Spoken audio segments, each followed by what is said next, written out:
नमस्कार जय Jagannath good morning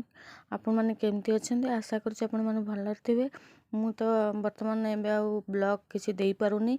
आगु को देवी ब्लॉग देवी एबे मु गोटे गोटे रेसिपी एमती शेयर करी आपण मैंने देखंतु आ कोबीर तो बहुत आइटम अच्छी गोटे गोटे करके देवी आज गोटे आइटम मु कोबीर दौची देखंतु एटा होची मेथी कोबी आउ एथिपाई कौन कौन सब दरकार होची कोबी आलू को काटी देसी देखंतु आलू गुड़ा टे पतला पतला छोट छोट काटिबे जेमती कोबी सहित सिझी जीवो ना कोबी मिलई जीवो आ मु पियाज गोटे नेछि दीटा भी नहीं पारिबे किछि गाजर नेछि आ फ्रोजेन मटर नेछि आ मार्केट रे भी एबे तो मटर मिलुछ आनी पारिबे कैप्सिकम आ एठी जो मु मसला रखिछि गोटे पेस्ट ताको भी मु कहूछि आ धनिया पत्र किछि नेछि प्रथम कोन करे कोबी ए सब को भलो से टिके तेल देके भाजी देबे भाजी देला परे से ताको सब बाहर कर देबे बाहर कर देके ओल्हे देला परे कोन करिबे ना किछि तेल नेबे तेल रे जीरा टिके फुटे देबे फुटे देला परे कोन करिबे ना ए जो पियाज जो कटिंग रखथे ताको पके देबे आ से जो मसला नेछि माने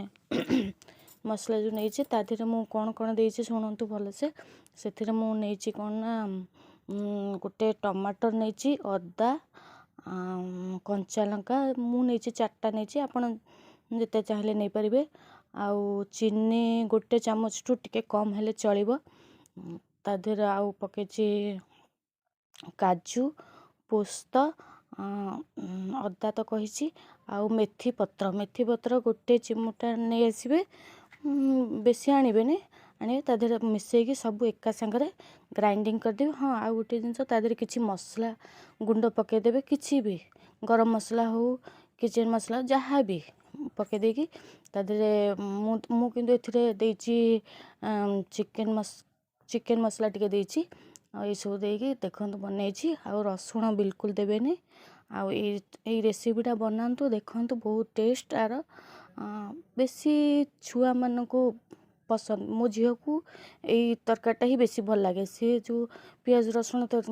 अदा देकी जो करंती कोबी तरकारी से बेसी खाएनी ताको भल लागेनी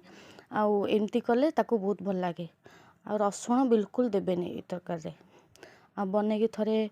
टेस्ट करंतु आ लास्ट को धनिया पत्र पके देबे आ टिके गरम मसला दे देकी बंद कर देबे आ देखंतु लास्ट पर आ थरे जिमथिले ट्राई करंतु आ केमती लागुची कहबे आ पिला मानको खास करी एटा बेसी पसंद रुटी रे भी खाई परिबे भात रे भी खाई परिबे देखंतु लास्ट से।